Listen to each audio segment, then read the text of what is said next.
Alright, so if you clicked on this video, you've probably been dabbling in personal development and reading self-help books, and maybe you're struggling with your mental health or in relationships. But when it comes to personal transformation, there's one incredibly powerful process that many people don't fully understand, and that is true inner work. Now, we're not talking about just self-care or spiritual practices. We're talking about deep, confronting inner work to shift your patterns and heal your traumas. And the people that are truly committed to it, they're changing their lives in profound ways. And if you're ready to dive deeper into your own inner work, you will not only grow immensely as a human being, but you will actually transform your life in a direction that is important and meaningful to you. Now, when it comes to doing the inner work, most people don't really know what it actually means and where to start.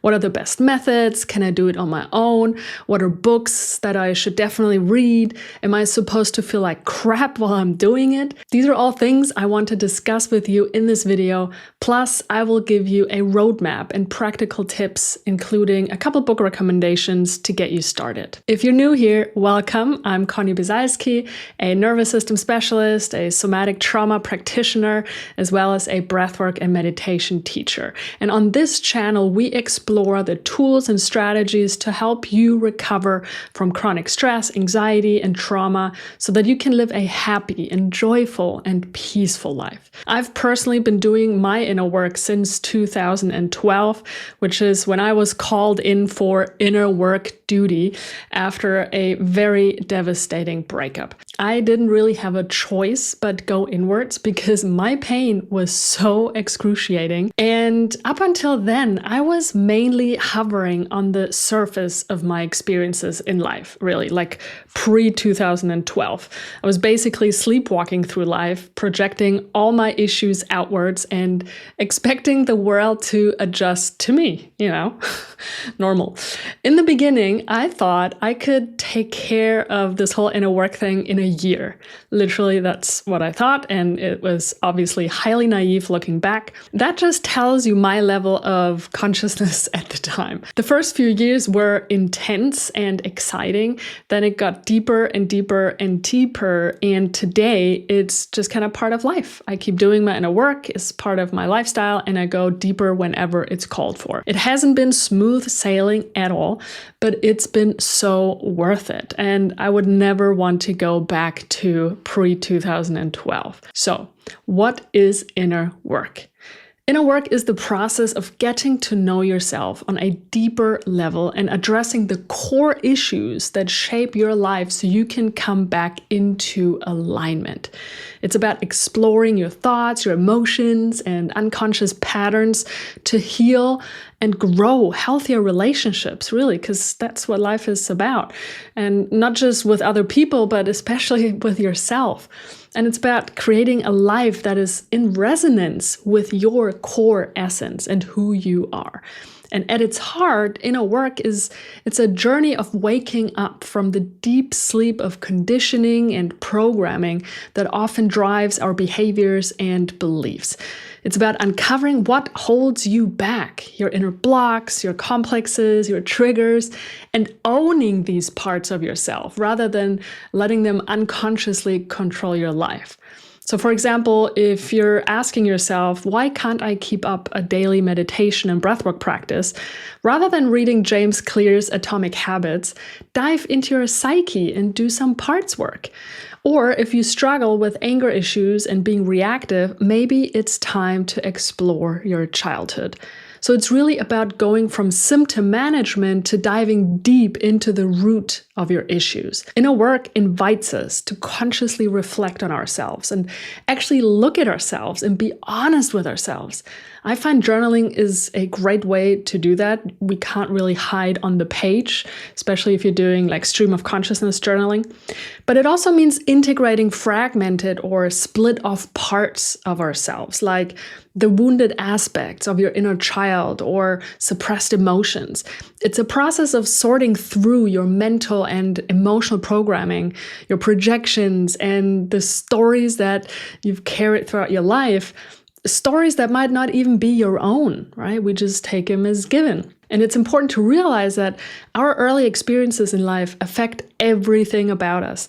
Our beliefs, our self-esteem, our relationships, our careers, our mental health, our physical health, absolutely everything. And especially our experiences before the age of around 7 play a massive part in the way our subconscious influences our perceptions as adults. And inner work often brings you face to face with your deepest wounds. Attachment wounds and relationship dynamics, childhood traumas, developmental traumas, and maybe even prenatal or birth traumas. And it shows us how these wounds show up as addictions and unconscious behaviors or patterns in relationships.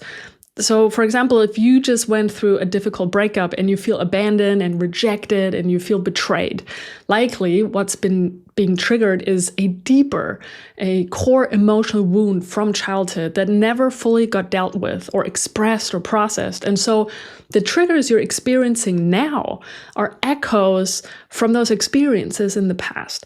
Because as we like to say, if it's hysterical, it's historical, meaning if your reaction is very intense, it's likely because an old wounding got reactivated.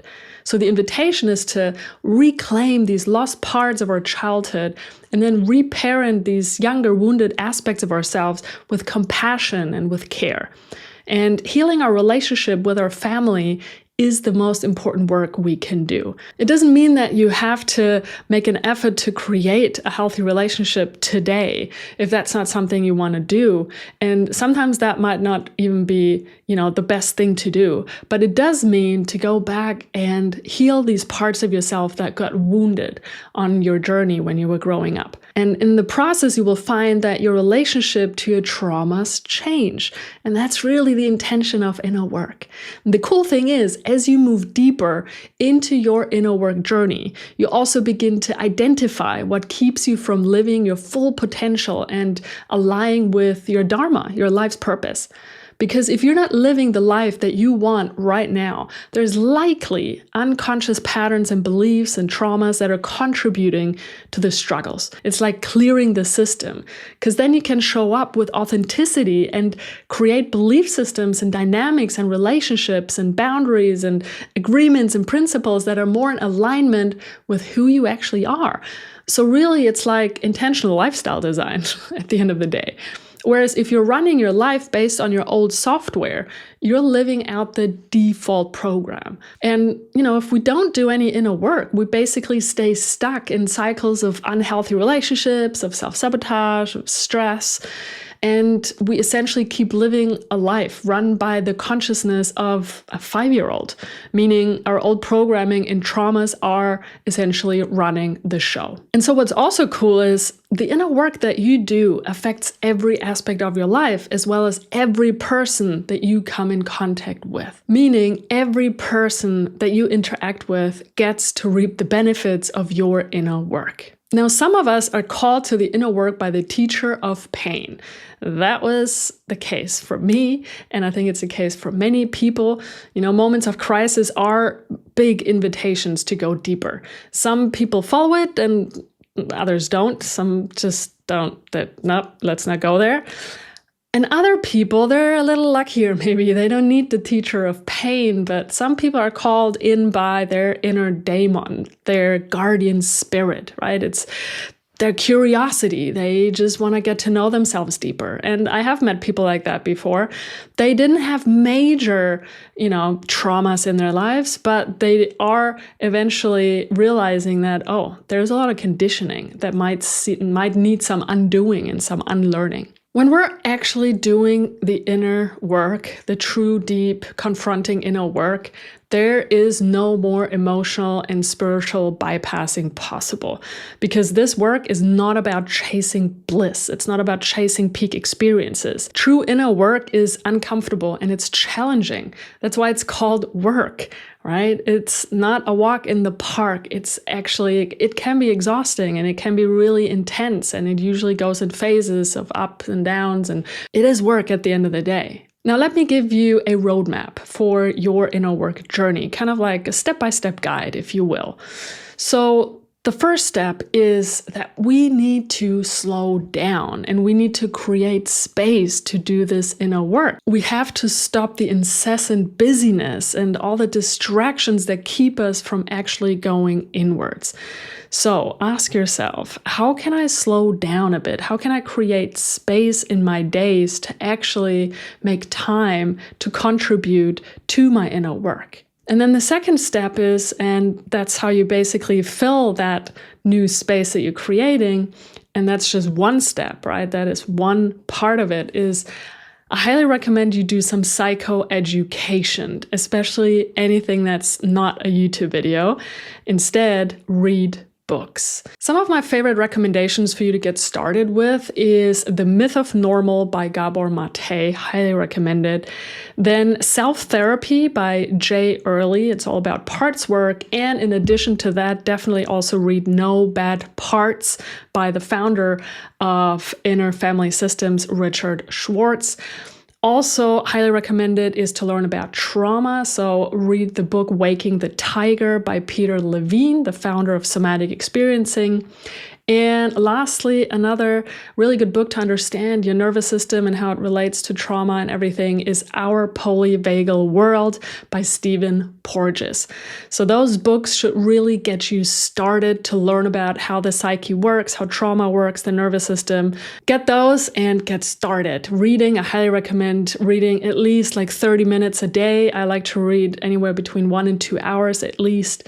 But the more that you learn about how it all works and how you work as a human being, the easier it will be eventually to dive deeper into your inner work. Now, step number 3 is all about creating awareness, because we can't heal what we don't see. So inner work starts with becoming aware of your thoughts, your emotions, your patterns. It begins with paying attention to all the moments that you feel triggered. Right? So as you go about your day, record your triggers. Let them be small, let them be big, and record them in your notes on your phone, or write them down in your journal. And then you might want to journal them out a bit deeper later on in the day or the next day and reflect on them and what happened.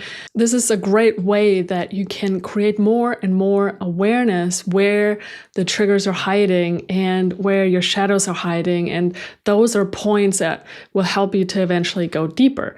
Secondly, you can also ask yourself, and I also highly recommend you do this in your journal, what's one thing in my life that I want to change or understand better? For example, a recurring emotional trigger, maybe unhealthy relationship patterns, maybe the chronic stress that you find yourself in. Look at your life and choose one area that you're really interested in diving deeper with.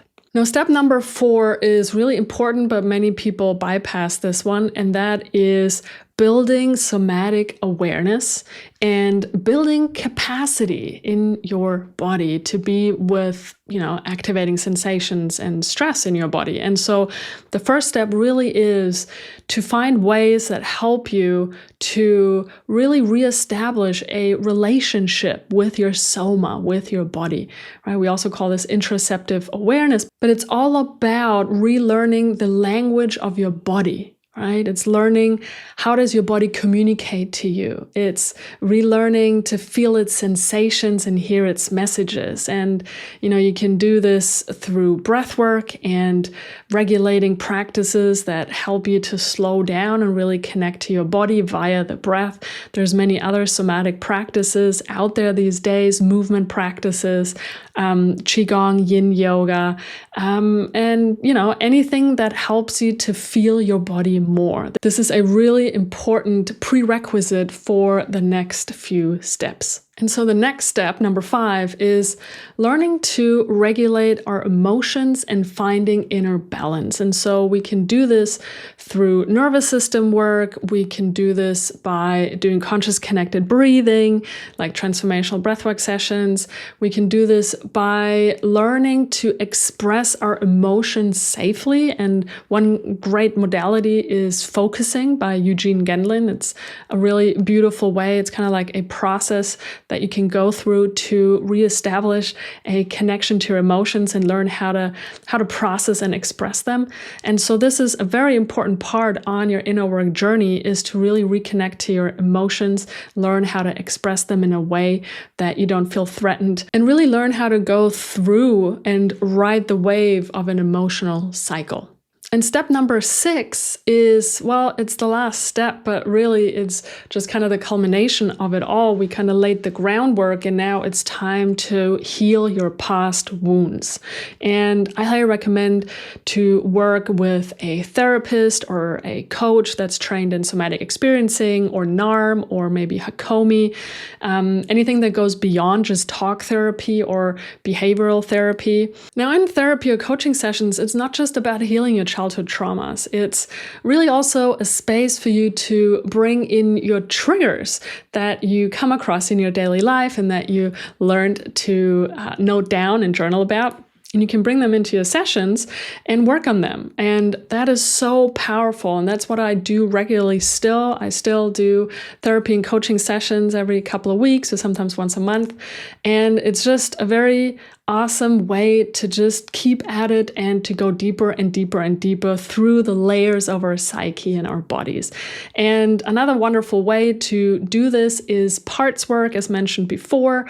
You might want to look for someone who does parts work and works with IFS, but also conscious connected breathing, transformational breath work is a wonderful way to heal our woundings and our past traumas. Now, the thing with inner work is that we don't know what we don't know. We all have blind spots, we all have shadow parts, and to explore them, our own consciousness is not enough. We need support to guide us there, which is also why doing therapy or working with a coach can be a really good idea, to have another person that can guide us to our blind spots and our shadow parts.